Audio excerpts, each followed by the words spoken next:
தலைவர்களுக்கெல்லாம் பிறந்த நாள் கொண்டாடுவாங்க. அவங்களுக்கு கொண்டாடும் போது நீங்க பாத்தீங்க அப்படின்னா 5 நாள் இருக்கும், 10 நாள் இருக்கும், மேக்சிமம் 15 நாள் இருக்கும். ஆனா நம்மளுடைய தலைவர் தளபதிக்கு மட்டும்தாங்க 365 நாளும் கொண்டாடக்கூடிய ஒரே கட்சி எது என்று சொன்னால் அது தமிழக வெற்றி கழகம். தளபதி விலையில்லா விருந்தகம் 34-35 மாவட்டங்களில் தினந்தோறும் காலை 150 பேர் ஒவ்வொரு மாவட்டத்திலும் உணவு வழங்கப்பட்டு கொண்டிருக்கிறது.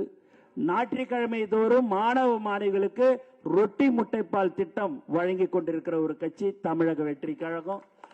ஒரு நாளைக்கு குறைஞ்சது 60-75 பேருக்கு எங்க எப்போ சொன்னாலும் சரி, அண்ணன் சொன்ன மாதிரி மோட்டார் சைக்கிள் எடுத்தோமா போன் அடிச்சோமான்னு குருதியகத்தில் நீங்க பதிஞ்சிங்க அப்படின்னு சொன்னா அடுத்து 15-20 நிமிஷத்துல ரத்தம் கொடுக்கிற ஒரு கட்சி தமிழக வெற்றி கழகம்.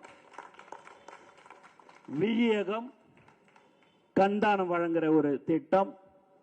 பயிலகம் போன வாரம் நீங்க பாத்தீங்க அப்படின்னா பயிலகத்தில் படித்த மாணவி, தளபதி பயிலகத்தில் படித்த மாணவிக்கு 489 மார்க் எடுத்ததற்கு நாங்கள் பரிசு கொடுத்து அவரை தலைவர் அவர்கள் கௌரவித்தார்கள். தளபதி பயிலகத்தில் சுமார் தினந்தோறும் 10,000 மாணவ மாணவிகள் படித்துக் கொண்டிருக்கிறார்கள். தளபதி நூலகம், தளபதி இலவச சட்ட ஆலோசனை மையம், தளபதி விலையில்லா வீடு கட்டும் திட்டத்தின் கீழ் வாரம் 2 வீடு 3 வீடாவது கட்டி கொடுக்கிற ஒரு கட்சி தமிழக வெற்றி கழகம்.